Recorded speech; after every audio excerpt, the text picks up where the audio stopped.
আসসালামু আলাইকুম ওয়া রাহমাতুল্লাহি ওয়া বারাকাতুহু।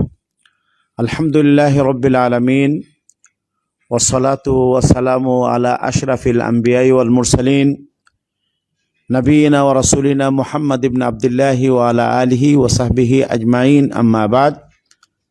ফাকাদ ক্বালা আল্লাহু তাবারাকা ওয়া তাআলা ফি কালামিহিল মাজিদ ওয়া ফুরকানিহিল হামিদ। আউযু বিল্লাহি মিনাশ শাইতানির রাজিম। ফাসআলু আহলা যিকরি ইন কুনতুম লা তা'লামুন।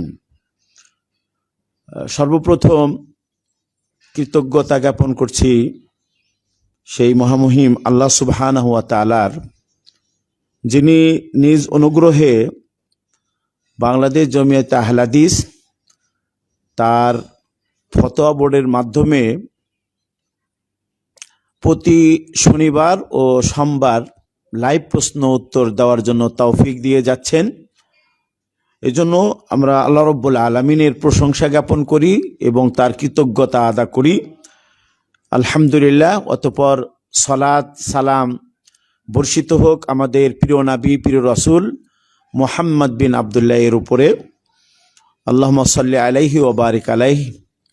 অতঃপর যারা আমাদের বাংলাদেশ থেকে দেখছেন এবং বিদেশ থেকে দেখছেন, কাছে থেকে দেখছেন, দূরে থেকে দেখছেন, আমাদের এই প্রোগ্রামে অংশগ্রহণ করেছেন, শেয়ার হয়েছেন, সকলকেই বাংলাদেশ জমিয়তে আহলে হাদিস এর ফতোয়া বোর্ড এর পক্ষ থেকে আমরা আপনাদেরকে সুস্বাগতম জানাচ্ছি এবং আপনাদেরকে মোবারকবাদ জানাচ্ছি এবং আপনাদেরকে আরবিতে বলছি আহলান ওয়া সাহলান ওয়া মারহাবাম বিকুম।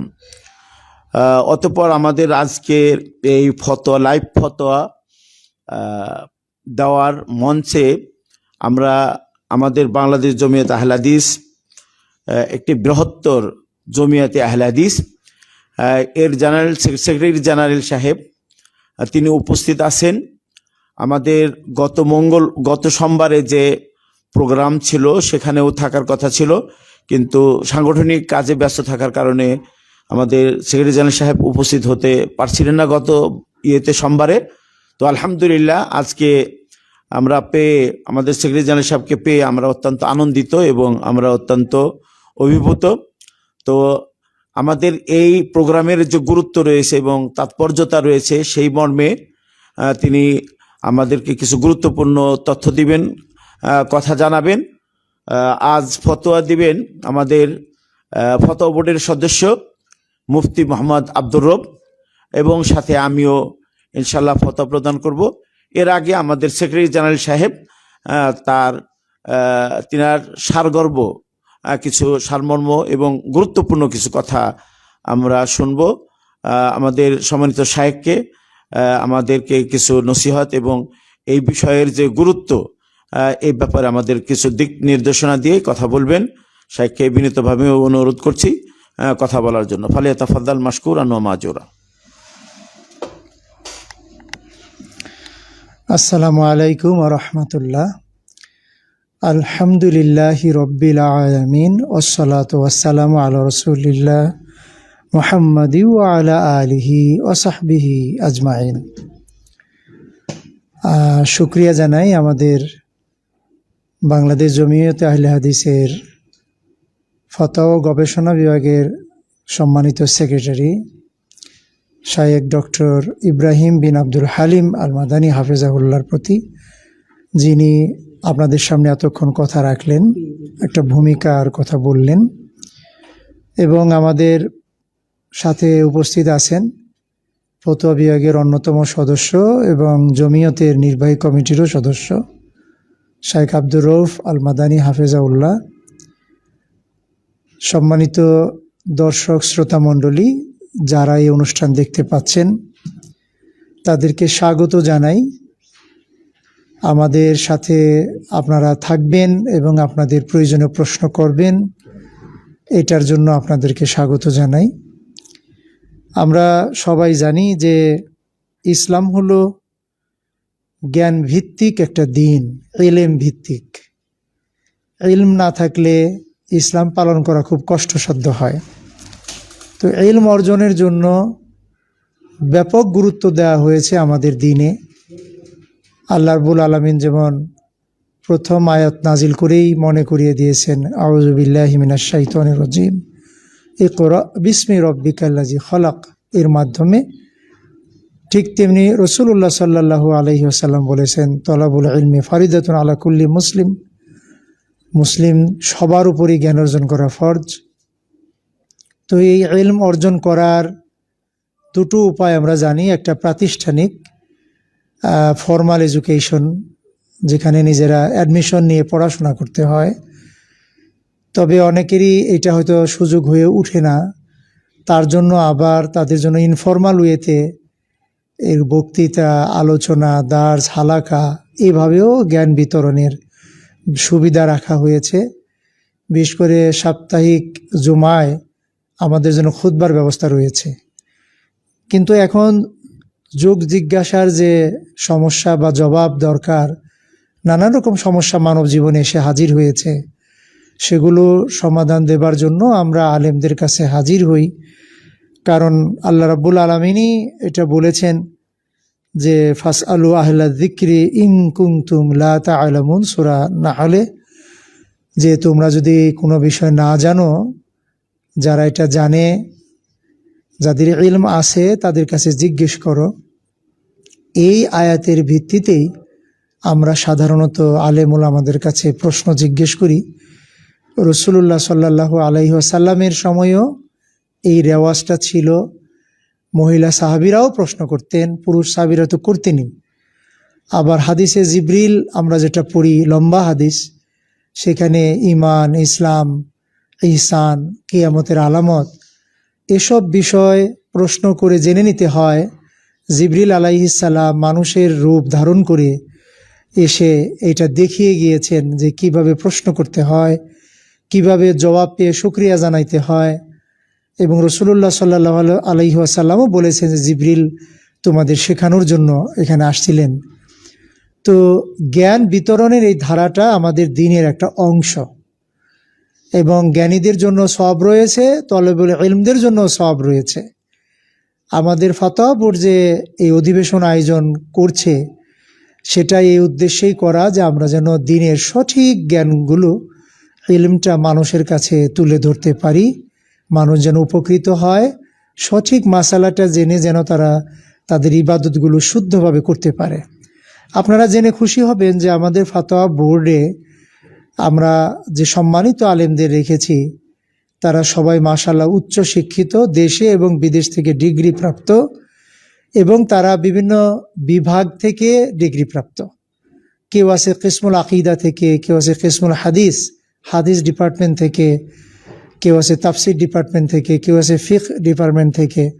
তো বিভিন্ন ডিপার্টমেন্ট থেকে সমন্বিত করে যে বোর্ড আমাদের তৈরি হয়েছে, এখান থেকে আমরা আশা করি আপনারা একদম জেনুইন যে জবাবটা, সেই দলিল ভিত্তিক জবাবটাই আপনারা পাবেন ইনশাল্লাহ।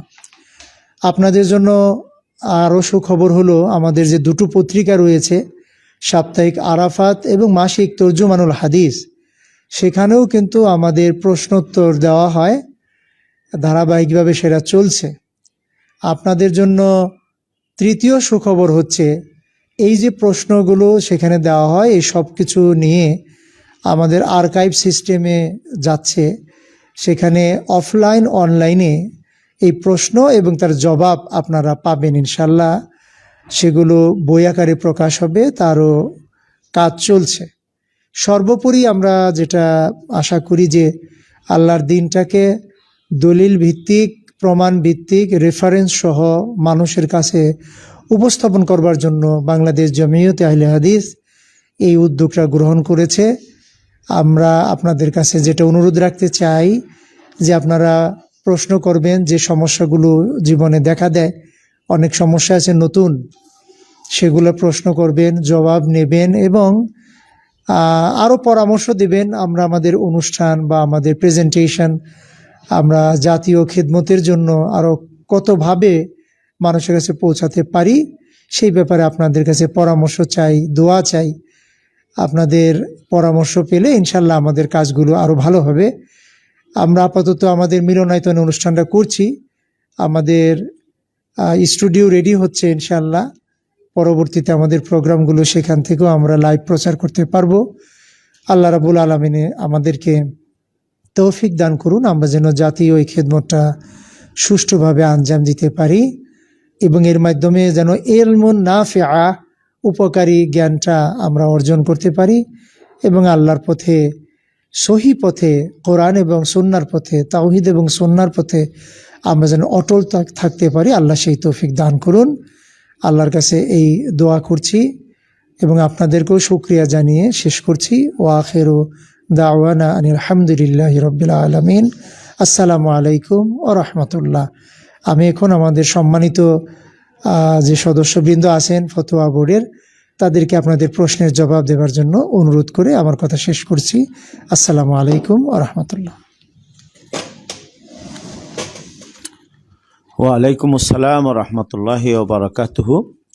সম্মানিত শ্রোতা দর্শক, এতক্ষণ আপনারা অত্যন্ত মূল্যবান এবং গুরুত্বপূর্ণ কিছু কথা আপনারা শুনলেন, যে কথাগুলো আমাদের এই ফতোয়া বোর্ড বাংলাদেশ জমিয়তে আহলে হাদিসের সাথে সম্পর্কিত এবং আমাদের এই আয়োজন এটা যে অত্যন্ত গুরুত্বপূর্ণ এবং এটার যে সমাজে প্রয়োজন রয়েছে এবং আমরা এর মাধ্যমে সঠিক দিন আমরা মানুষের কাছে প্রচার করে দেওয়ার জন্য আমাদের দৃঢ়প্রত্যয়।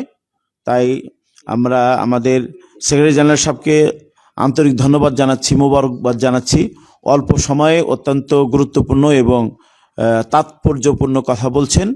তো আমরা শাইখের কাছে এরকম চাবো যে মাঝে সাঝেই সুযোগ থাকলে আমাদের একটু সময় দিবেন এবং সেই সময় পেয়ে আমরা ইনশাল্লাহ উপকৃত হব এবং আপনারাও উপকৃত হবেন ইনশাল্লাহ।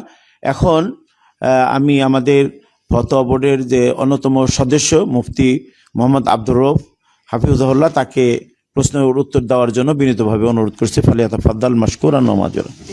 আসসালামু আলাইকুম ওয়া রাহমাতুল্লাহি ওয়া বারাকাতুহু। আলহামদুলিল্লাহি ওয়াহদাহু ওয়াস সালাতু ওয়াস সালামু আলা মান লা নাবিয়্যা বা'দা। আল্লাহ সুবহানাহু ওয়া তাআলার কাছে সাহায্য চেয়ে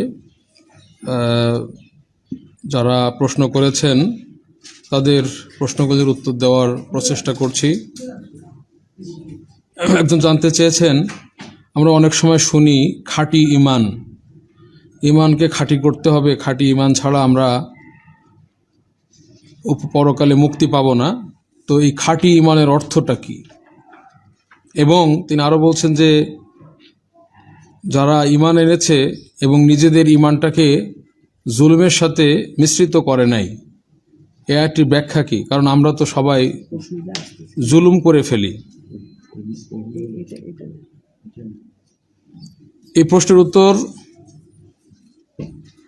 খাঁটি ঈমান বা সঠিক ঈমান হচ্ছে এমন ঈমান যেটা বাস্তবিক ঈমান,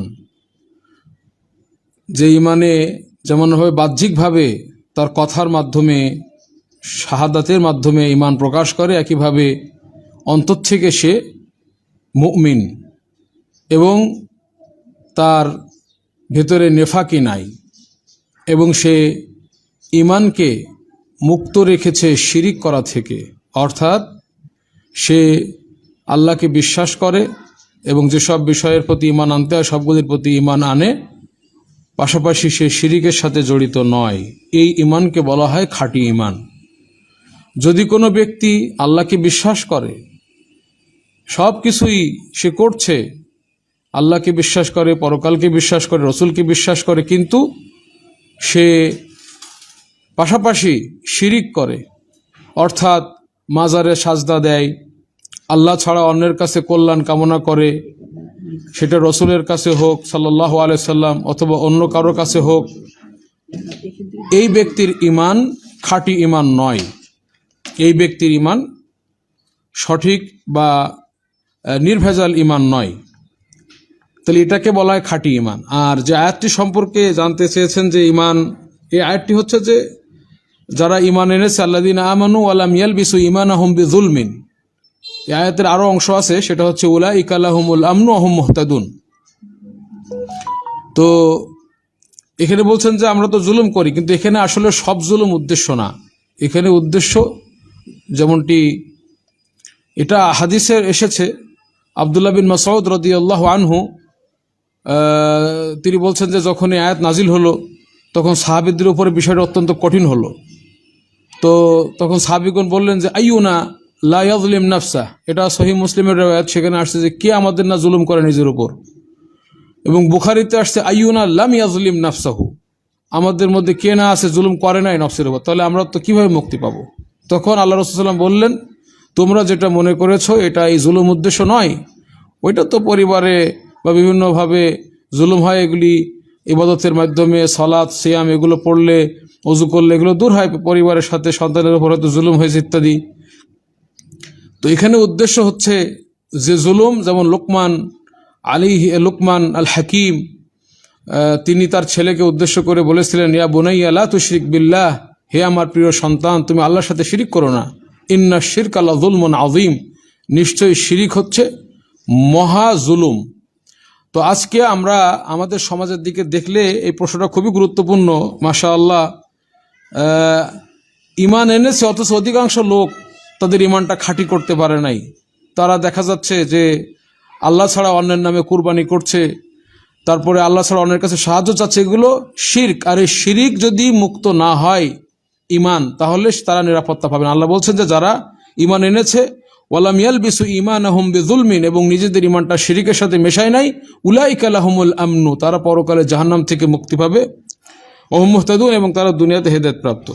দ্বিতীয় প্রশ্ন করেছেন একজন, যে একজন কাফের হিন্দু সে ইসলাম গ্রহণ করতে চায়, তার মনে প্রশ্ন হলো সে যদি ইসলাম গ্রহণ করে তাহলে তার পূর্বে যে অপরাধ হয়েছে সেগুলি মাফ করা হবে কিনা, এবং সে কিছু ভালো কাজও করেছে, যেমন সে অনেক গরিব দুঃখীদের দান করত, অসুস্থ রোগীদের অনেক সময় সেবা করছে টাকা দিয়ে পয়সা দিয়ে, তো এগুলি তার কাজে আসবে কিনা। তো আসলে যদি কাফের ইসলাম গ্রহণ করে, প্রথম কথা ইসলাম গ্রহণ করলে পূর্বের সমস্ত অপরাধ আল্লাহ সুবহানাহু ওয়া তাআলা সেগুলি মাফ করে দেন। আল ইসলাম, এটা সহিহ মুসলিমের হাদিস এসেছে, আল ইসলাম ইয়াহদিমু মা কানা ক্বাবলাহু, ইসলাম গ্রহণ করলে পূর্বে যত অপরাধ আছে সব আল্লাহ সুবহানাহু ওয়া তাআলা মাফ করে দেবে। শুধু তাই না, একটা হাদিসে এসেছে, কোরআনের আয়াতে এসেছে যে আল্লাহ তার বান্দাদের প্রশংসা করতে গিয়ে বলছেন, ওয়াল্লাযীনা লা ইয়াদউনা মা আল্লাহি ইলাহান আখার ওয়া লা ইয়াকতুলুনা আন-নাফসা আল্লাতী হারামাল্লাহু ইল্লা বিল হক ওয়া লা ইয়াজনুন ওয়া মান ইয়াফআল যালিকা ইয়ালকা আসামা, মানে রহমানের বান্দারা আল্লাহ ছাড়া অন্য কাউকে ডাকে না, এবং যে সমস্ত মানুষকে হত্যা করা আল্লাহ হারাম করেছেন তাদেরকে তারা হারাম করে না, হত্যা করে না অন্যায়ভাবে, এবং জেনা করে না। এরা রহমানের বান্দা, যারা দয়াময় আল্লাহর মুমিন বান্দা, তাদের বৈশিষ্ট্য। এরপর আল্লাহ বলছেন যে যদি কেউ এই ধরনের কাজ করে, আল্লাহ ছাড়া অন্যকে ডাকে বা মানুষকে অন্যায়ভাবে হত্যা করে বা জেনা করে, ইয়ালকা আসামা, তারা কঠিন শাস্তির এবং তারা পাপের সম্মুখীন হবে, যে পাপের উপর আল্লাহ কঠিন শাস্তি দিবেন।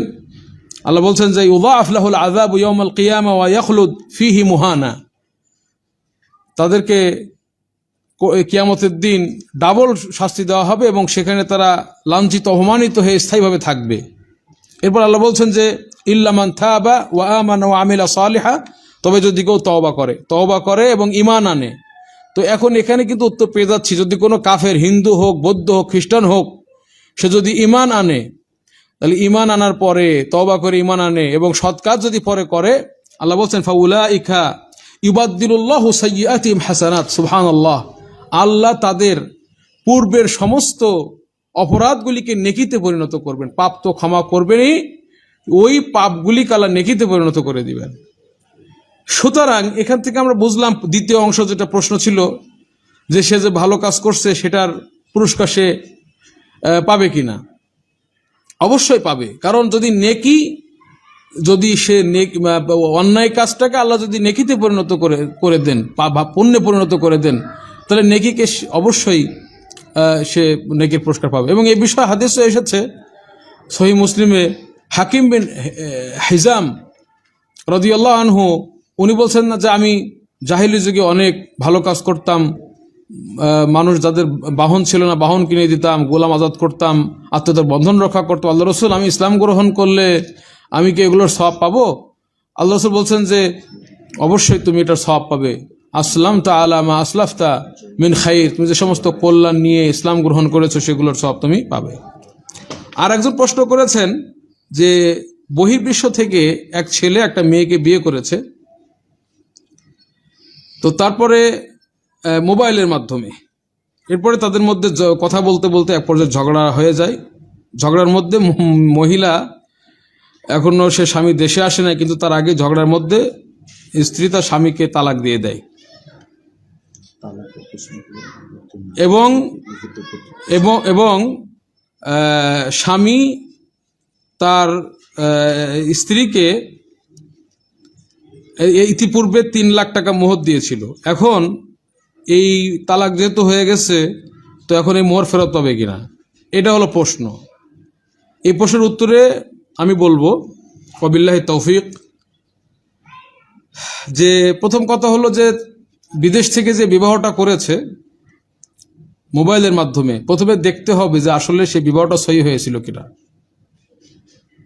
এটা যিনি প্রশ্ন করেছেন তাকে বলবো যে আপনি, এটা আপনাকে বলছি, আপনি এটা হয়েছিল কিনা সে অনুযায়ী আপনি উত্তরটা নিজেটা বুঝে নেবেন।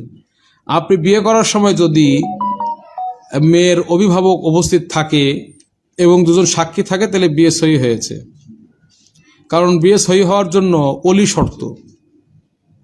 এখন যদি এভাবে হয়ে থাকে যে ওলি ছিল, দুজন সাক্ষী ছিল এবং এর মাধ্যমে আপনাদের দেখে বিয়ে হয়েছে, তাহলে বিয়ে সহি আলহামদুলিল্লাহ, না হলে হয় নাই। এরপরে যে কথা কাটাকাটির একটা পর্যায়ে স্ত্রী স্বামীকে তালাক দিল, এটা কেমন কথা? তালাক দেওয়ার বিধান হচ্ছে স্বামী স্ত্রীকে তালাক দিবে, এইটা আল্লাহ স্বামীকে পাওয়ার দিয়েছেন, এই ক্ষমতা স্ত্রীদের হাতে দেন নাই আল্লাহ। হ্যাঁ, যদি স্বামী তার স্ত্রীকে তালাক দেওয়ার পাওয়ার দিয়ে থাকে তাহলে সে পাবে। তো এখন যদি তালাক দেওয়ার পাওয়ার না দিয়ে থাকে তাহলে এই তালাক হয়নি, কিছুই হয় নাই। আর যদি তালাক দেওয়ার পাওয়ার দিয়ে থাকে তাহলে সে যদি পূর্ণ তার স্বাধীনতা দিয়ে থাকে, যে চাইলে 1 তালাক 2 তালাক 3 তালাক যেভাবে তালাক দেওয়ার রয়েছে সেভাবে যদি তালাক দেয়, তালাক দেওয়ার অধিকার দিয়ে থাকে, তাহলে দেখতে হবে যে মানে সে কি তালাক দিয়েছে। যদি 1 তালাক দেয় তাহলে 1 তালাক সংগঠিত হবে। এখন যদি স্বামী আবার মোরাজাত করতে চায় করতে পারবে, যদি সময় শেষ না হয়ে যায় তালাক দেওয়ার পর থেকে নিয়ে 3 ঋতুর আগেই, 3য় নম্বর ঋতু শেষ হওয়ার আগে। আর যদি 3য় নম্বর ঋতু শেষ হয়ে যায় আর স্বামী তাকে তালাক দেওয়ার অধিকার দিয়েছিল, সে তালাক দিয়েছে, তাহলে 1 তালাক দিয়ে থাকলে 1 তালাকে বাইরে। আর আমাদের নিকটে একসাথে 3 তালাক দিলে সেটা 1 তালাক হয়। তো এবং এটাই বেশিরভাগ হাদিস দ্বারা প্রমাণিত এবং এটাই তাহকিক। এক্ষেত্রে যদি তালাক সংগঠিত হয়ে যায় স্বামীর পক্ষ থেকে অধিকার পেয়ে, আর যদি সে 3 লক্ষ টাকা দিয়ে থাকে তাহলে স্ত্রী কি পুরাটা পাবে? না। যদি তালাক হয়ে থাকে স্বামীর ক্ষমতা দেওয়ার মাধ্যমে, তাহলে সেক্ষেত্রে দেখতে হবে যে যেহেতু এখানে সহবাস হয় নাই স্ত্রীর সাথে, আর সহবাসের আগে যদি তালাক সংগঠিত হয় সেখানে অর্ধেকটা পাবে মহিলা, আর অর্ধেকটা অর্থাৎ 3 লাখ থেকে 1.5 লক্ষ সে পাবে, আর বাকিটা স্বামী ফেরত পাবে। এভাবেই এই মাসালাটি। 4 নম্বর প্রশ্ন, এটা চাঁদপুর থেকে একজন করেছেন যে জমিন থেকে যে ফসল উৎপন্ন হয়, মানে তার কাছে কোনোটাতে একসাথে নিসাব হয় না, কিন্তু জমিন থেকে যে ফসল এসেছে, ব্যবসায়িক কিছু পয়সা কড়ি আছে এবং স্বর্ণ এবং রৌপ্য একসাথে মিলায়া জাকাত দিবে নাকি প্রত্যেকটা আলাদা আলাদা? এক্ষেত্রে বিষয় হলো যে এগুলি সবগুলি আলাদা আলাদা। যদি জমিন থেকে উৎপন্ন যেটা হয়েছে সেটা যদি নিসাব হয় মোটামুটি 16 মণ মতো যদি হয় জমিন থেকে উৎপন্ন ফসল, সেখানে জাকাত দিতে হয়। এবং অরুদ তিজারা, যেটা ব্যবসায়িক পণ্য, ব্যবসায়িক পণ্যটা হিসাব করতে হবে স্বর্ণরৌপ্যের যেটা নিসাব, সেই নিসাব পরিমাণ যদি হয়, এখানে রৌপ্যেরটা ধরবে। রৌপ্যের যে দাম 595 গ্রাম রৌপ্যের যে দাম হয়, বর্তমান এই রৌপ্য যদি সে বেচতে যায়, সেটা যেটা দাম হবে, সেই পরিমাণ যদি তার ব্যবসায়িক পণ্যের দাম থাকে, তাহলে সেটাতে জাকাত দিতে হবে। একইভাবে স্বর্ণরৌপ্য তো নিজেই হচ্ছে মূল, এটা ওই যদি 85 গ্রাম স্বর্ণ হয় বা 595 গ্রাম রৌপ্য হয়, সেটাতে জাকাত দিতে হবে, কিন্তু একটাকে আরেকটার সাথে মিলাতে হবে, এটা মিলাবে না।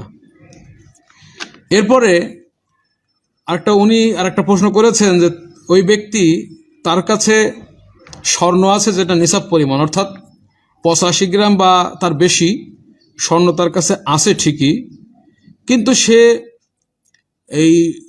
এটার যে দাম, সেই দাম হিসাব করে যে জাকাতটা দিবে সেই টাকা তার কাছে নাই, কারণ সে ব্যবসা করে, ব্যবসা করতে গিয়ে অনেক বড় একটা লস খেয়েছে, যার কারণে তার হাতে নগদ টাকা নেই। এখন যদি জাকাত দিতে থাকে, ঋণ করে দিতে হবে, এই মুহূর্তে কি তাকে জাকাত দিতে হবে?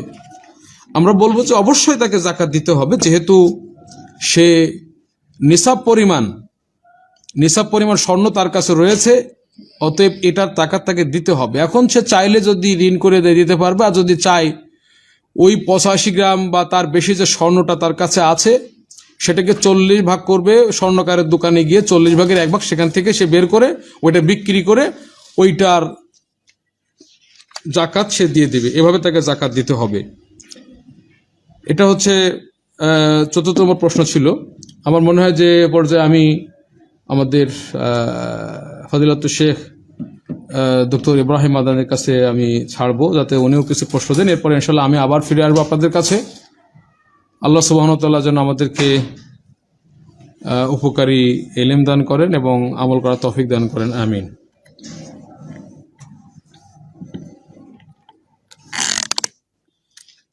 আসসালামু আলাইকুম ওয়া রাহমাতুল্লাহি ওয়া বারাকাতুহু।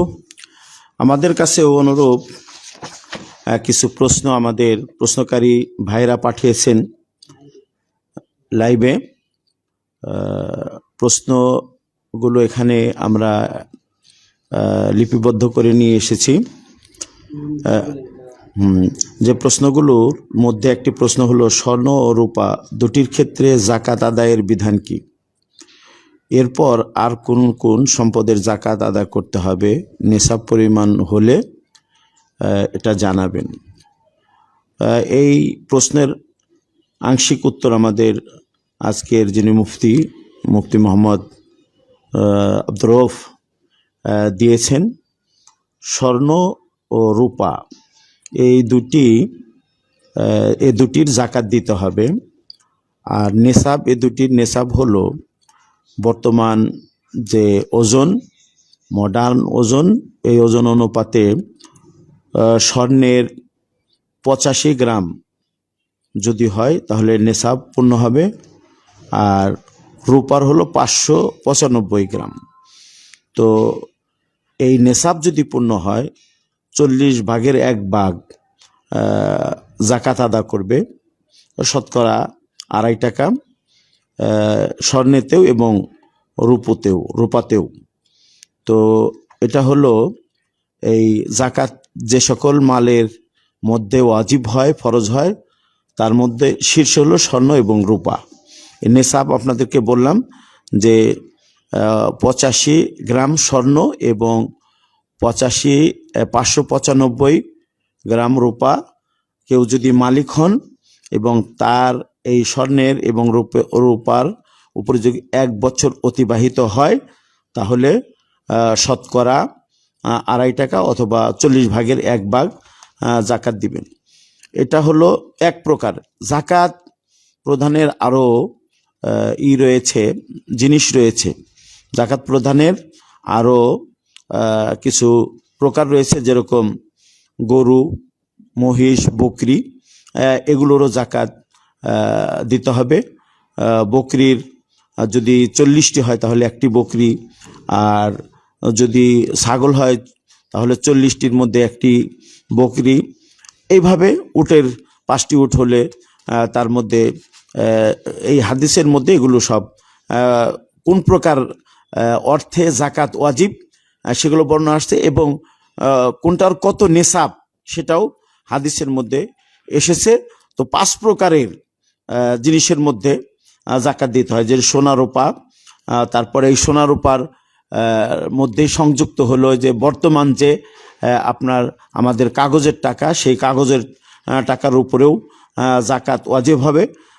এই দুটি এর যে কোনো একটি সমান, মানে দুইটির যে মূল্য, এই নেশাব রয়েছে, স্বর্ণের নেশাব এবং রূপার যে নেশাব রয়েছে, এই রূপা বা রূপ্য, এই দুটির যে কোনো একটির যদি হয়, মানে হলো নেশাবপূর্ণ হয়, নেশাবপূর্ণ, আর ওইটা ওই পরিমাণে যে টাকা, মানে বর্তমান যে মূল্য রয়েছে, মানে 85 গ্রাম স্বর্ণের যে মূল্য, এই পরিমাণ টাকা থাকলে জাকাত ওয়াজিব হবে। অনুরূপভাবে রূপার 595 গ্রাম রূপা যদি থাকে, রূপার মালিক যদি হয়, তাহলে ওটার 40 ভাগের 1 ভাগ জাকাত দিতে হবে। এবং ওই সমপরিমাণ অর্থ যদি থাকে তাহলে জাকাত দিতে হবে। ওলামাগণ অবশ্যই বলছেন যে স্বর্ণ এবং রূপার দুইটারই মালিক। এখন দুইটারই মালিক, সে কোনটা মূল্য ধরবে, রূপারটা ধরবে না স্বর্ণেরটা ধরবে? ওলামাগণ বলছেন যে গরিবের দিকে লক্ষ্য রেখে রূপার যেহেতু মূল্য কম, এই রূপার মূল্য পরিমাণ টাকা যদি কারো কাছে থাকে তাহলে জাকাত দিবে। তো আমরা বললাম যে হাইওয়ানের, মানে চতুষ্পদ জন্তুর জাকাত দিতে হবে। জমি থেকে উৎপন্ন যে ফসল রয়েছে সেই ফসলের জাকাত দিতে হবে। তারপরে আরও যুক্তি যারা, মানে হলো যে সম্পদগুলো ব্যবসার জন্য প্রস্তুত করা হয়েছে সে মালেও জাকাত দিতে হবে। রেকাজ, এটারও জাকাত দিতে হবে। একটা মাআদিন মানে খনিজ পদার্থ, এটার মধ্যেও জাকাত দিতে হবে। এর মধ্যে যদি নেশাব পূর্ণ হয়, এই 5 প্রকার মালের উপরে জাকাত দিতে হবে। তারপর আরেকটি প্রশ্ন আমাদের এখানে আসছে যে কোরআন ও হাদিস শিক্ষাদানের জন্য টাকা নেওয়া যায় কিনা। কোরআন ও সহিহ হাদিস, সহিহ সুন্নাহ থেকে দলিল প্রয়োজন। আসলে কোরআন এবং, এই প্রশ্নের উত্তর আমরা বলতে চাই যে কোরআন এবং হাদিস শিক্ষাদান আসলে এর বিনিময়, কোরআনের আয়াতের বিনিময় অথবা হাদিসের বিনিময় গ্রহণ করা যায় না। তবে একজন মানুষ তার যে পেশা, সে কোরআন শিক্ষা না দিলেও অন্য পেশাতে সে কাজ করত, তো সেই পেশা বাদ দিয়ে সে কোরআন শিক্ষা দিচ্ছে, এখানে সময় ব্যয় করছে এবং এখানে সে শ্রম দিচ্ছে। এই জন্য এই শ্রমের, কোরআন শিক্ষা দেওয়ার শ্রম এবং হাদিস শিক্ষা দেওয়ার শ্রমের কারণে সে এটার বিনিময় বা মূল্য গ্রহণ করতে পারবে। কোরআন এবং হাদিস থেকে দলিল হলো যে একটি টিম রাসূল সাল্লাল্লাহু আলাইহি সাল্লাম এক জায়গায় সফরে পাঠিয়েছিলেন। তখন তারা সেই জায়গায় পৌঁছার পরে এক ব্যক্তির কাছে বা গ্রামবাসীদের কাছে তারা মেহমান হওয়ার জন্য চেয়েছিলেন। তারা তাদের মেহমানদারি করুক এটা চেয়েছিলেন, কিন্তু সে ব্যক্তি মেহমানদারি করে নাই। পরবর্তীতে ওই গ্রামের যিনি লিডার, তাকে বিষাক্ত কোনো জিনিসে দংশন করে এবং তাকে চিকিৎসা করা হয়, বিভিন্ন পদ্ধতিতে তাকে চিকিৎসা করা হয়, কিন্তু কোনোটাই তাদের কাজে আসছিল না বা লাগে নাই। এমতো অবস্থায় তারা আমাদের এই প্রিয় নবীর সাহাবাদের যে একটি দল, তারা যে ওখানে গেছিলেন, এদের কাছে আসলো, এসে বলল যে হালমিনকুম রাকিন, তোমাদের মধ্যে কি কেউ ঝাড়ফুঁককারী আছে? তখন একজন সাহাবী বললেন যে হ্যাঁ, আমাদের মধ্যে একজন ঝাড়ফুঁককারী আছে, তবে শর্ত করলো যে হ্যাঁ ঝাড়ফুঁক করতে পারি, কিন্তু আমাদের শর্ত হলো যে বকরির পাল থেকে কিছু বকরি আমাদেরকে দিতে হবে। এই শর্তে তারা রাজি হলো। ঝাড়ফুঁকে, এটা ঝাড়ফুঁক করেও টাকা নেওয়া যায়, এটা বোঝা যায় কোরআনের আয়াত দিয়ে ঝাড়ফুঁক করে টাকা নেওয়া যায়, এটাও এখানে প্রমাণ করে। পরে তারা এই শর্ত মেনে নিল এবং আমাদের ওই সাহাবা একরামদের একজনে তাকে ঝাড়ফুঁক করলো। পরবর্তীতে আলহামদুলিল্লাহ সে ভালো হয়ে গেল। তো এই যে কাউকে যদি বাদন দেওয়া হয়, বাধা হয়, বাদন খুলে দিলে, বাদ খুলে দিলে যেরকম সে আরাম পায়, ঝাড়ফুঁক করার কারণে সে এইরকম তার ওই ইগুলো খুলে যাচ্ছিল। তো এখান থেকে আমরা প্রমাণিত, এই হাদিসটি বুখারী মুসলিমে আছে। এই হাদিস দলিল হতে পারে কোরআন শিক্ষা দিয়ে, হাদিস শিক্ষা দিয়ে এর বিনিময় নাই, বরং পরিশ্রম এবং সময় দিচ্ছে, এই জন্য সে কিছু গ্রহণ করতে পারবে। এতে কোনো বাধা নেই। আমি আরেকটা প্রশ্নের উত্তর দিয়ে আমাদের শেখ মুফতি মোহাম্মদ আব্দুর রফের কাছে আমরা দিয়ে দিব। আমার কাছে আরেকটি প্রশ্ন, সেটা হলো যে আমাদের দেশের অধিকাংশ জায়গায় ঈদের সলাতে খুতবা জুমার সলাতের ন্যায় দুটি খুতবা দেওয়া হয়। এটা কি শরীয়তের দৃষ্টিতে জায়েজ আছে? এই মাসালাটি মতানৈক্যপূর্ণ মাসালা। ঈদের সলাতে দুই খুতবা হবে না এক খুতবা হবে, এটা নিয়ে ওলামা একরাম ইখতিলাফ করেছেন। কেউ বলছেন যে জুমার ন্যায় ঈদের খুতবা হবে, আবার কেউ কেউ বলেছেন, বিজ্ঞ বরেণ্য ওলামারাও বলছেন যে না, ঈদের খুতবা একটি। এ ব্যাপারে মতনৈক্য রয়েছে। তবে আমি যেটা ঈদের সালাত যখন পড়াই সেটা আমি সেখানে এক খুতবাই প্রদান করি, এভাবে আমি আমল করি। এখানে যেহেতু ইখতিলাফ রয়েছে, ইখতিলাফ এটা আমার মনে হয় দুইটার যে কোনো একটি যদি কেউ করে তাতে কোনো সমস্যা নেই। আমি এখানে তিনটি প্রশ্নের উত্তর দিয়ে আবার আমাদের মুফতি মোহাম্মদ আব্দুর রব আইয়ুব আলীর কাছে আমি মাইক দিচ্ছি, সে আবার বাকি প্রশ্নগুলো উত্তর ইনশাল্লাহ প্রদান করবেন। ওয়াজাযাকুমুল্লাহু খায়রান। আর আপনাদেরকে প্রতি শনিবারে এবং প্রতি সোমবারে আমাদের সাথে থাকার জন্য আমরা বিনীতভাবে অনুরোধ করব, ইনশাল্লাহ থাকবেন। এখানে যে ছেলেটা দুধ পান করেছে, যে মহিলার দুধ পান করেছে, সেই মহিলার সাথে তার যে দুধের মাধ্যমে যে সাব্যস্ত হয় সম্পর্কটা, এটা ওই দুধ মহিলা এবং তার যারা আত্মীয় স্বজন রয়েছে তাদের সাথে তার সম্পর্ক। এই জন্য আপনার বোনের ছেলে যে আপনার খালাতো ভাইয়ের বউয়ের দুধ পান করেছে, তো আপনার বোনের ছেলের দুধ মা হবে আপনার খালাতো ভাইয়ের বউ, এবং তার দুধ বাবা হবে আপনার খালাতো ভাইয়ের বউয়ের স্বামী, অর্থাৎ আপনার খালাতো ভাই। এবং ওইভাবে আপনার খালাতো ভাইয়ের যে নিজের ভাই রয়েছে সে হবে তার চাচা, এবং ওই যে মহিলা দুধ পান করেছে তার যে ভাই রয়েছে সে হবে তার মামা, এবং তার সন্তান যারা রয়েছে তারা হবে তার দুধ ভাই বোন, এভাবে। কিন্তু ওই ছেলের তার যে নিজের মা বাবা আছে তাদের সাথে ওই দুধ রেশতেদারের যে সম্পর্কটা সেটা সাব্যস্ত হবে না। এই জন্য যে মহিলার দুধ সে পান করেছে, ওই মহিলার যদি কোনো ছেলে, এই দুধ পানকারী যে ছেলেটা আছে তার যদি বোন থাকে, তাকে কিন্তু সে বিয়ে করতে পারবে, কারণ সে দুধ পান করে নাই। এজন্য তার দুধ মায়ের ছেলে তার বোনকে বিয়ে করতে পারছে। এই জন্য আপনি কিভাবে সেখানে তার খালাতো ভাইয়ের ছেলের দুধ মা, আপনি আপনার খালাতো ভাইয়ের ছেলে মেয়ের দুধ মা হবেন, এটা এভাবে না। এটা ওই যে দুধ পান যে মহিলার করেছে তার যারা আত্মীয় স্বজন এবং তার স্বামী ইত্যাদি, সেগুলির সাথে ওদিক থেকে সাব্যস্ত হবে, এই সাইডটা না। আশা করি বুঝতে পেরেছেন। দ্বিতীয় যেটা প্রশ্ন ছিল প্রাইজ বন্ড, প্রাইজ বন্ডের বিষয়টা কি জায়েজ? প্রাইজ বন্ডটা বলছে সরকারি পুরস্কার যা লটারির মাধ্যমে নির্ধারণ করা হয় এবং সুদমুক্ত, আবার বন্ডের টাকা ফেরত দেওয়া যায়। আপনি বলে দিচ্ছেন যে সুদমুক্ত, আবার জানতে চাচ্ছেন যে এটা কি জায়েজ? আপনি সুদমুক্ত বললেই সেটা হবে না। প্রাইজ বন্ড হচ্ছে যে এখানে সরকার যখন কোনো সংকটে পড়ে বা কোনো প্রকল্প পরিচালনা করতে গিয়ে ব্যাপক অর্থের দরকার হয়, তখন সে জনগণ থেকে অর্থ কালেকশনের জন্য বিভিন্ন বন্ড ছাড়ে।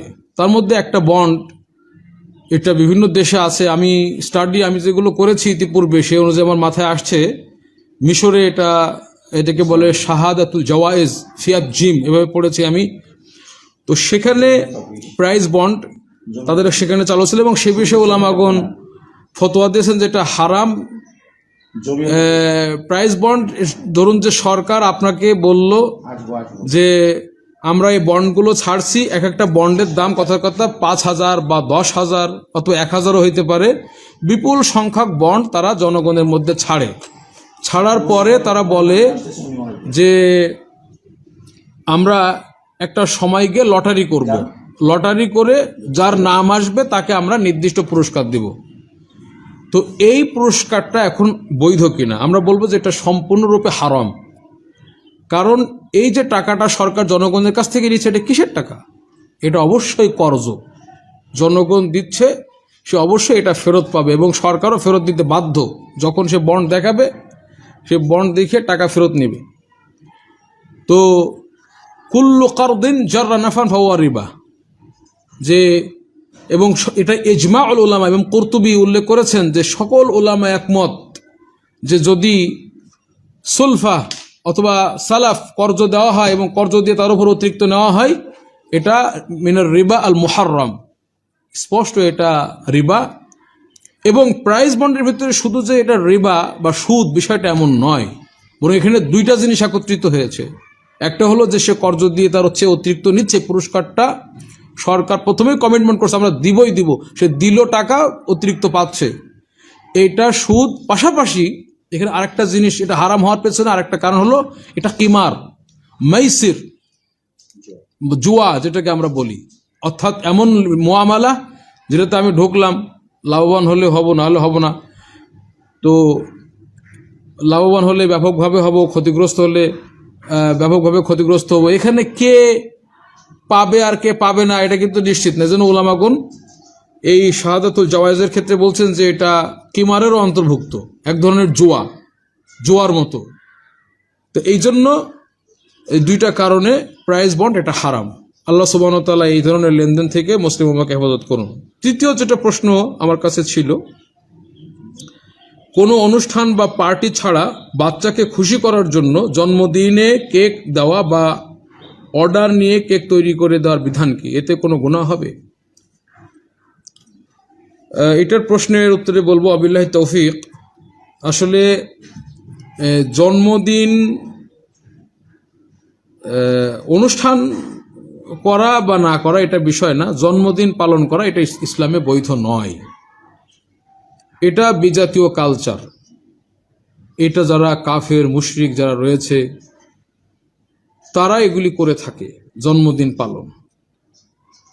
তো সুতরাং এটার জন্য অনুষ্ঠান যদি করে, হারামটাকে আরো বর্ধিত আকারে করলো, আর ঘরোয়া পরিবেশে করলে হারামটা ছোট আকারে করলো।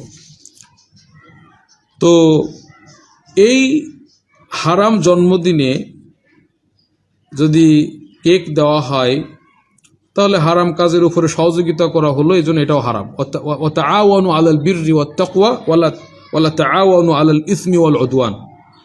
এবং এই জন্মদিন পালনের জন্য যদি কেক অর্ডার দেয় সেটাতেও তৈরি না করে দেওয়া উচিত, এবং সেটাও বৈধ হবে না। কারণ আপনি জানতেছেন যে এটা দিয়ে তারা একটা কাজ করছে যেটা আসলে ইসলাম অনুমোদিত নয়, বিজাতীয় কালচার। সুতরাং সেই উদ্দেশ্যে কেক তৈরি করে দেওয়া, আল্লাহ অধিক ভালো জানেন, এটা বৈধ হবে না। এবং এটা করলে কারণ হারামের উপরে সহযোগিতা করাও হারাম। আমার কাছে মোবাইলেও কয়েকটা প্রশ্ন আসছে, তো এর মধ্যে একজন প্রশ্ন করেছেন যে বাংলাদেশ সরকার অনুমোদিত সঞ্চয় পত্রের মুনাফা, এই প্রশ্নটা এই গত লাইভে এসেছে, লাইভের নিচে বাংলাদেশ সরকার অনুমোদিত সঞ্চয়পত্রের মুনাফা একজন বেসরকারি অবসরভোগীর জন্য বৈধ কি না? এটাও হ্যাঁ, এখানে এটা ব্যাখ্যার দাবি রাখে। যদি সরকার অনুমোদিত সঞ্চয়পত্রটা যদি সুদী ব্যাংকে যদি এই লেনদেনটা হয়, তাহলে তারা যদি সেখান থেকে মুনাফা দেয়, নিঃসন্দেহে সেটা হারাম। কারণ সে টাকা জমা রাখলো, ওই অতিরিক্ত টাকার উপরে যেটা দেওয়া সেটা সুদ। কিন্তু যদি এটা কোনো ইসলামী ব্যাংকে রাখে এবং তারা যদি এরকম কমিটমেন্ট দেয় যে আমরা এই সঞ্চয়পত্রের টাকাগুলো নিয়ে আমরা ব্যবসা করব, বৈধ ব্যবসা, তাহলে এই ব্যবসা থেকে যেটা লাভ হবে সেখান থেকে আপনি পাবেন। যদি লাভ হয়, আর না হলে না। এরকম যদি হয় ইসলামী ব্যাংকের মাধ্যমে, তাহলে এটা বৈধ হবে। কিন্তু সুদী ব্যাংকে সঞ্চয়পত্র আগে থেকে নির্ধারণ করা থাকে, যেগুলি সাধারণত হয়ে থাকে প্রচলিত সুদী ব্যাংক, সেগুলিতে সঞ্চয়পত্র রাখলে তারা একটা নির্দিষ্ট হারে সেখানে মুনাফা দেয়। এটা সম্পূর্ণরূপে অবৈধ। আরো কিছু প্রশ্ন দেবেন আপনার কাছে দিয়ে। আর একটা প্রশ্ন একজন করেছেন যে আহলে হাদিস কাকে বলে, সালাফি হওয়ার জন্য কি কি বৈশিষ্ট্য থাকতে হবে। আসলে জানি না কি উদ্দেশ্যে প্রশ্ন করেছেন, আমি উত্তরটা অত্যন্ত সহজভাবে দিতে চাই। আহলে হাদিস কাকে বলে? আহলে হাদিস হচ্ছে যে যারা কোরআন এবং সহিহ হাদিসকে অনুসরণ করে, আল্লাহ রসুল এবং সাহাবিদের বুঝের আলোকে, সাহাবিদের ছাত্র যারা ছিল তাবেঈ, তাবেঈ, যে জামাআত আতবাঈ তাবেঈন ওয়াল আইম্মা আল মুজতাহিদিন, এই যে ধারাবাহিকভাবে যে এলেম রাসূল সাল্লাম থেকে আসছে, তা সাহাবীগণ, এক কথা আমরা সহজে বললে রাসূল সাল্লাম এবং তার সাহাবীদের বুঝের আলোকে, সালাফদের বুঝের আলোকে যারা জামাআতুস সাহাবা, এদের বুঝের আলোকে যারা কোরআন এবং সুন্নাহকে বোঝে এবং সেই অনুযায়ী আমল করে, এরা হলো আহলুল হাদিস। আমরা এটা বারবার বলি যে কোরআন আপনি অনুসরণ করেন, হাদিস আপনি অনুসরণ করেন, কিন্তু ওইটা যদি আপনি নিজস্ব মন গড়াভাবে ব্যাখ্যা দেন, আপনি দেখতেছেন না যে আসলে আমাদের সাহাবীগণ এখান থেকে কি বুঝেছেন, এই আয়াত থেকে, এই হাদিস থেকে সাহাবীগণ কি বুঝেছেন সেটা আপনি ধারেন না, কিন্তু আপনি বলছেন আমি কোরআন হাদিস মানি, তাহলে আপনি সালাফি বা আহলে হাদিস নন। এটা এক নম্বর। দুই নম্বর, আহলুল হাদিস যারা আল্লাহর ক্ষেত্রে, রসুলের ক্ষেত্রে, দিন বোঝার ক্ষেত্রে নিজেদের বিবেক বুদ্ধির উপরে হাদিসকে অগ্রাধিকার দেয়, তাদেরকে আহলুল হাদিস বলে। এর বিপরীতে রয়েছে আহলুল কালাম, যারা নিজেদের যুক্তি, কুযুক্তি, কুবুদ্ধি এগুলিকে অগ্রাধিকার দেয়, হাদিসকে দূরে সরিয়ে রাখে, তারা আহলুল কালাম। তো আহলুল হাদিস এই সবগুলিকেই অন্তর্ভুক্ত করে। সালাফি হতে গেলে বৈশিষ্ট্য এর মধ্যে চলে এসেছে, যারা কোরআন সুন্নাহকে সর্বাগ্রে রাখে এবং সঠিকভাবে সেটার সঠিক ব্যাখ্যা অনুযায়ী মানে, এবং সাহাবীদেরকে ভালোবাসা, অনেকগুলো বৈশিষ্ট্য রয়েছে। আরেকটি হলো যে কোরআন হাদিসে কি আহলে হাদিস হওয়ার কথা বলা হয়েছে? অবশ্যই। আল্লাহ সুবহানাহু ওয়া তাআলা কোরআনকে বলেছেন আহসানুল হাদিস, আল্লাহু নাজ্জালা আহসানুল হাদিস কিতাবাম মুতাশাবিহা, সর্বোত্তম হাদিস হচ্ছে আল কোরআন, এবং রাসূলুল্লাহ সাল্লাল্লাহু আলাইহি সাল্লামের কথাটা, কাজ, মনুসম্মতি যেগুলি আছে এগুলো হাদিস। তো আল্লাহ সুবহানাহু ওয়া তাআলা তার কোরআনকে মানতে বলেছেন, কোরআনের অনুসরণ করতে বলেছেন, এবং তার রাসূলকে এবং তার রাসূলের হাদিস, তার রাসূলের দিক নির্দেশনা অনুসরণ করতে, মা আতাকুম রাসূল ফাখুযুহু ওয়া মা নাহাকুম আনহু ফান্তাহু, একাধিক হাদিসে রাসূলকে মানতে বলা হয়েছে। সুতরাং আহলুল হাদিস মানে কোরআন এবং হাদিসের অনুসারী হওয়া এবং সঠিক সালাফদের বুঝের আলোকে সেটা মানা, এটা আল্লাহই হতে বলেছেন। কোরআন এবং হাদিসের অনুসরণকারী আল্লাহই হতে বলেছেন। আরেকটি প্রশ্ন ছিল যে ফরেক্স ট্রেডিং ও ক্রিপ্টোকারেন্সির বিধান কি? ফরেক্স ট্রেডিং এবং ক্রিপ্টোকারেন্সি, ফরেক্স ট্রেডিং হচ্ছে দুইটা বিষয়।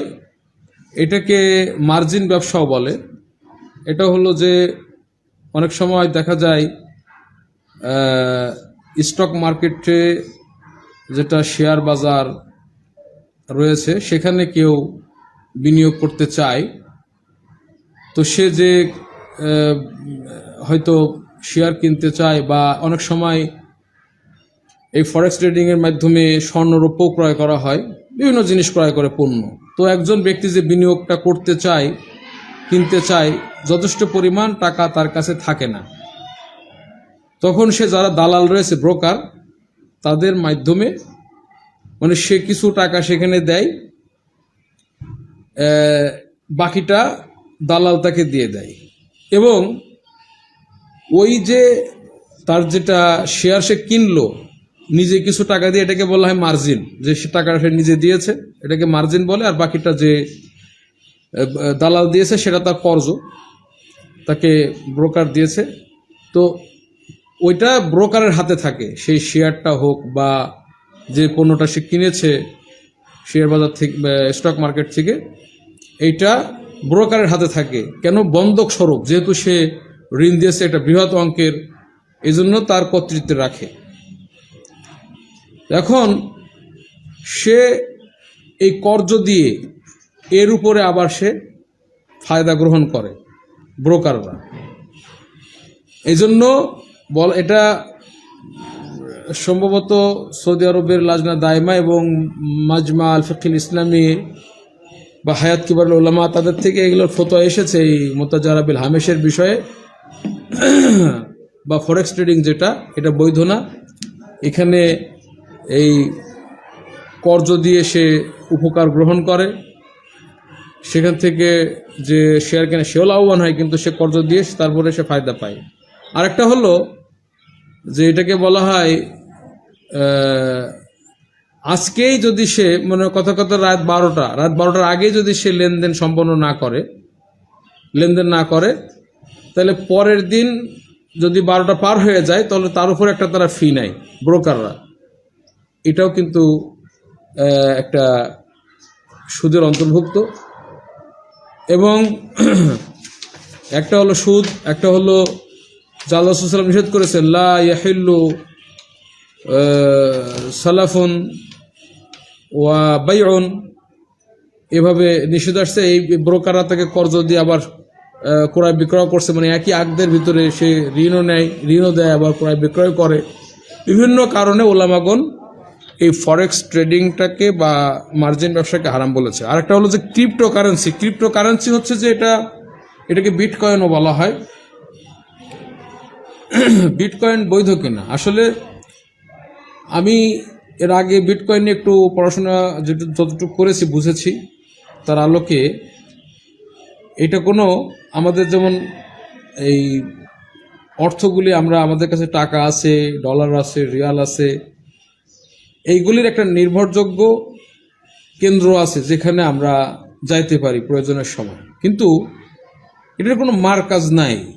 এটা কিভাবে হচ্ছে, কোত্থেকে হচ্ছে, এ টাকাটা বলে যে একটা অনলাইনের মাধ্যমে সম্পূর্ণ, বলে যে এটা অনলাইন ব্লকচেইন একটা তাদের খাতা আছে, সেখানে এগুলো জমা হয়।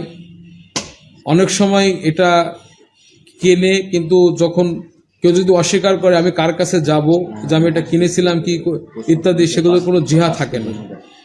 এজন্য আমার কাছে মনে হয় যে ক্রিপ্টোকারেন্সি এটাতে গড়ার রয়েছে, এবং এটা কোনো দেশের স্বীকৃত নাই। বলা হয় যে কোন কোন দেশ নাকি স্বীকৃত দিয়েছে। যদি কোনো এরকম স্বীকৃত দেশ থাকে যারা স্বীকৃতি দিচ্ছে, এবং আমি যদি কোনো কিছু ক্রয় করি, তাহলে সেটা যদি আমি নির্ভরযোগ্য কোনো একটা উৎস পাই যেখানে আমি যেতে পারবো, বা আমি তাদের কাছে যে এদের কাছ থেকে আমি কিনছি, আমি যদি এরকম পাই, তাহলে সেটা বৈধ হবে। ডিজিটাল মুদ্রা এটা হইতে পারে বৈধ, কিন্তু এখন আমি যে কিনছি, কার কাছ থেকে কিনলাম, সে যদি হ্যাকাররা যদি সে টাকাটা নিয়ে ভেগে যায়, আমি কারো কাছে যাওয়ার কোনো সুযোগ নেই। সুতরাং এখানে খাতার, ঝুঁকি প্লাস গরার, এর পরিণামটা অজ্ঞ। এবং আমার কাছে কিছু লোক প্রশ্ন করেছিল ইতিপূর্বে যে তারা এরকম কিনেছে, তারা পরবর্তীতে ক্ষতিগ্রস্ত হয়েছে, তাদের আর কিছুই তারা শেষ পর্যন্ত পায় নাই। তো সুতরাং যেসব জিনিসগুলি আপনাকে একটা পরিণামটা আপনার অজানা, কি হবে আপনি ভালো করে বুঝতেছেন না, এই ধরনের লেনদেন এই ক্রিপ্টোকারেন্সি বিটকয়েনে যাওয়া উচিত না, এটা হারাম হবে। এ পর্যায়ে আবারও কিছু প্রশ্ন উত্তর দেবেন আমাদের শেখ। আসসালামু আলাইকুম রহমতুল্লাহি ওয়া বারাকাতুহু। আমাদের কাছে আরও বেশ কিছু প্রশ্ন আমাদের প্রশ্নকারীরা পাঠিয়েছেন, আমাদের ওয়েবসাইটে পাঠিয়েছিলেন, সেখান থেকে আমরা নিয়ে আসছি। অনেক লম্বা প্রশ্ন, সংক্ষিপ্ত যেটা আমি বুঝেছি যে জুতা অথবা স্যান্ডেলের মধ্যে যদি প্রাণীর ছবি থাকে সে জুতা পরা যাবে কিনা। এখানে উত্তর হলো, ওলামাদের দুটি মত রয়েছে এখানে। কেউ বলেছেন জায়েজ আর কেউ বলেছেন না জায়েজ। যারা জায়েজ বলেছেন, এই সূরা বা এই যে আকৃতি ছবি এটা পায়ে যদি থাকে এটা এর অপমান করা হয়, অপদস্থ করা হয়, এই দৃষ্টিকোণ থেকে জায়েজ আছে। আর কিছু ওলামারা বলছেন যে আদামুল জাওয়াজ, আদামুল জাওয়াজ মানে জায়েজ না, যেহেতু ছবির ব্যাপারে, ছবি ব্যবহার করার ব্যাপারে বা আকৃতি ব্যবহার যুক্ত যে মানে কাপড় বা জুতা রয়েছে সেগুলো জায়েজ নয়। কারণ যে নস যেগুলো বর্ণিত হয়েছে, দলিল যেগুলো বর্ণিত হয়েছে সেগুলো কোনো পার্থক্য করে নাই যে সেটা জুতার মধ্যে হোক অথবা অন্য কোনো জায়গায় হোক, এরকম কোনো পার্থক্য করে নাই। তাই ওনারা বলছেন যে না জায়েজ, মানে হলো জুতাতে প্রাণীর ছবি অথবা ডিজাইন করা যদি থাকে সেটা ব্যবহার করতে পারবে না। আমি এখানে যেটা মনে করি যে এটা ছেড়ে দেওয়া এটাই আফদাল এবং উত্তম। এখানে আমাদের ভাই আর একটি প্রশ্ন করেছেন যে কোরআনের মানে সলাতের মধ্যে কোরআনের আয়াতের কিছু মানে সূরার শেষে থেকে পড়ছে, পরপর ওই সূরারই দ্বিতীয় রাকাতে প্রথম থেকে পড়া যাবে কিনা, অথবা একটা সূরা পড়েছে পিছন থেকে পরে আগে থেকে তারতিব যেভাবে আছে সেইভাবে পড়া যাবে কিনা। এখানে এটার উত্তর হলো যে আল্লাহ রাব্বুল আলামিন বলছেন যে ফাকরাউ মা তায়াসসারা মিনাল কোরআন, কোরআনের মধ্যে যেটা সহজ হয় সেটাই তোমরা পড়ো। তো এখানে উত্তম হলো তারতিবের সাথে পড়া। তারতিব মানে ধারাবাহিকভাবে পড়া, এটাই হলো উত্তম। যদি খেলাফ হয় তাতে কোনো সমস্যা নাই, জায়েজ আছে। যেরকম হাদিসের মধ্যে এসেছে প্রিয় নবী সাল্লাল্লাহু আলাইহি ওয়াসাল্লাম তিনি একবার সালাত পড়তেছিলেন, সেই সালাতের মধ্যে আগে পড়েছেন বাকারা, তার পরবর্তীতে নেসা, তারপরে আল ইমরান পড়েছেন। সেখানে আগে যদি তারতিব হতো তাহলে বাকারা, তারপর আল ইমরান, তারপর হলো নেসা, কিন্তু আল্লাহ রাসূল সাল্লাল্লাহু আলাইহি ওয়াসাল্লাম নেসা পড়েছেন, পরবর্তীতে আল ইমরান পড়েছেন, জায়েজ আছে। হ্যাঁ, একজন লোক হসপিটালে আছে, হসপিটালে থাকা অবস্থায় মানে তার হাতে সেলাইন দেওয়া আছে, ওযু করার তার কোনো উপায় নাই। এখন সে কি মানে ওযু ছাড়াই সালাত আদায় করবে, এইভাবে একটা প্রশ্ন করা হয়েছে, এই প্রশ্ন আসছে। না, মানে পানি যদি ব্যবহার করতে না পারে, অসক্ষম হয়, তাহলে তায়াম্মুম করবে। আর সে নিজে তায়াম্মুম করতে না পারলে তার মা অথবা তার ভাই অথবা তার বোন তাকে তায়াম্মুম করিয়ে দেবে। সে এইভাবে তায়াম্মুম করিয়ে সে সালাত আদা করবে শুয়ে শুয়ে যেভাবে সক্ষম হয়।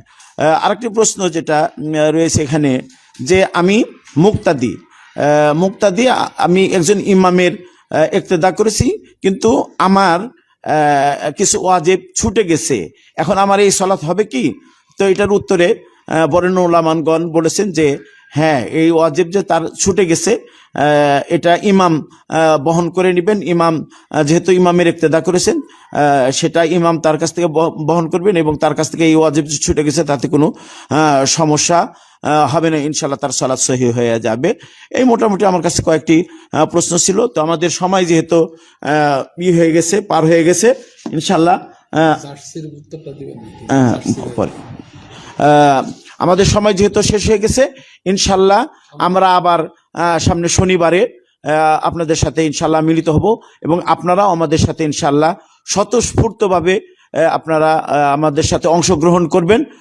আল্লাহ রাব্বুল আলামিনের কাছে আমাদের এই প্রশ্ন উত্তর দেওয়ার পরে আল্লাহর কাছে দোয়া করছি, আল্লাহ সুবহানাহু ওয়া তাআলা এটা যেন আমাদের পক্ষ থেকে কবুল করে নেন এবং কবুল করে নিয়ে বাংলাদেশ জমিয়তে আহলে হাদিসকে দ্বীনি কাজ, এই মানে তাওহীদ সহিহ সুন্নাহ প্রচারে আরো এগিয়ে যাওয়ার জন্য আল্লাহ রাব্বুল আলামিন তৌফিক দান করেন। আরো ধন্যবাদ জানাচ্ছি আমাদের শেখ মুফতি মোহাম্মদ আব্দুর রউফ আইয়ুব আলী, তিনি আমাদের সাথে অংশগ্রহণ করেছেন এবং অনেকগুলো প্রশ্নের উত্তর দিয়েছেন, এই জন্য তাকেও ধন্যবাদ জানাচ্ছি।